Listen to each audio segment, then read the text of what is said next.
తెలంగాణ రాష్ట్రం అబ్దుల్లాపురం గ్రామంలో అత్యద్భుతమైనటువంటి రీతిలో పోయిన సంవత్సరము స్వామివారిని ప్రతిష్ట శ్రీ లక్ష్మీ నరసింహస్వామి అని మనకి యాదాద్రి ఎలాగైతే ఉందో దాని యొక్క ఉపాలయంగా దీన్ని మేము కొలుస్తూ ఉంటాము.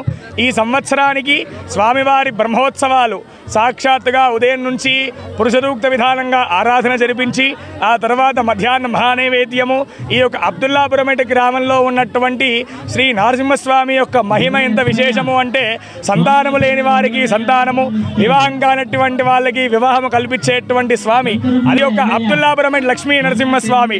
మరి అన్నదాన ప్రక్రియని కూడా చేసి ఈ యొక్క అబ్దుల్లాపురం గ్రామం అంటే సనాతన ధర్మానికి మారుపేరుగా నిలబెడుతున్నారు భక్తులందరూ. కాబట్టి అందరూ కూడా ఈ యొక్క కార్యక్రమాల్లో పాల్గొని చక్కగా స్వామివారి యొక్క సేవలో అర్చన చేసి ఆరాధన చేసి చరించాలని కోరుతూ లక్ష్మీ నరసింహ భగవానికి జై.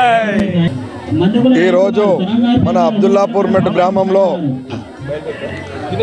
మన లక్ష్మీ నరసింహస్వామి కళ్యాణం జరిగింది. ద్వితీయం మన రెండోసారి జరుపుకోవడం చాలా సంతోషకరంగా ఉంది.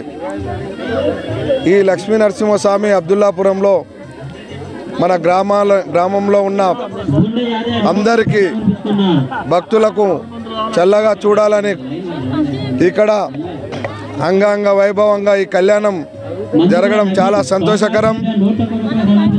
ఈ లక్ష్మీ నరసింహస్వామి ఒక 500-600 ఏళ్ల క్రితం నుంచే స్వయంభుగా ఉన్నాడు.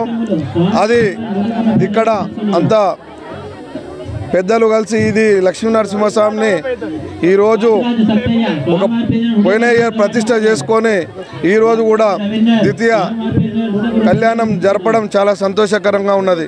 అదేవిధంగా ఇక్కడికి వచ్చిన భక్తులకు అన్నదాన కార్యక్రమంలో అభిషేకము అన్నీ జరగడం జరిగింది.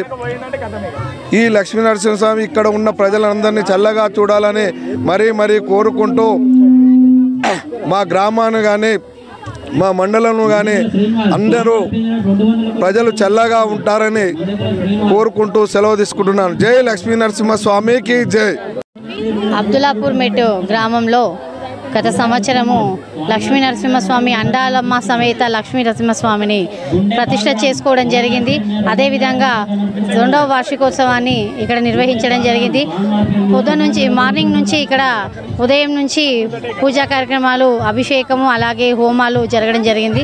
అలాగే 6-7 గంటల సమయంలో కళ్యాణోత్సవాన్ని ప్రారంభించడం జరిగింది. ఇక్కడ అంగరంగ వైభవంగా జరగడం జరిగింది. అంతా గ్రామ పెద్దలు అందరూ కలిసి ఈ కార్యక్రమాన్ని నిర్వహించడం జరిగింది. అలాగే అబ్దుల్లాపూర్ గ్రామము అలాగే మండల ప్రజలందరి సుఖ సంతోషాలతో ఉండాలని కోరుకుంటూ జై లక్ష్మీ నరసింహస్వామికి జై. ఒక 5 సంవత్సరాల సంధి ఒక్కొక్క రూపాయితో పోగించుకుంటా 5 సంవత్సరాలది ఈ నరసింహస్వామి గుడి మా నాయన మూర్తిగా వచ్చేది. నువ్వైతే కట్టాల బిడ్డ అన్నాడు. ప్రజలందరూ సహకరించారు. దాంతో వాళ్ళ సాయంతో నేను కొంత సాయం చేసుకుంటా 5 సంవత్సరాల సంధి డెవలప్ చేసుకుంటూ వచ్చినాం. ఈ కాడికి వెళ్ళి అందరూ పబ్లిక్ అంతా కూడా డెవలప్ చేయాలని నా కోరిక.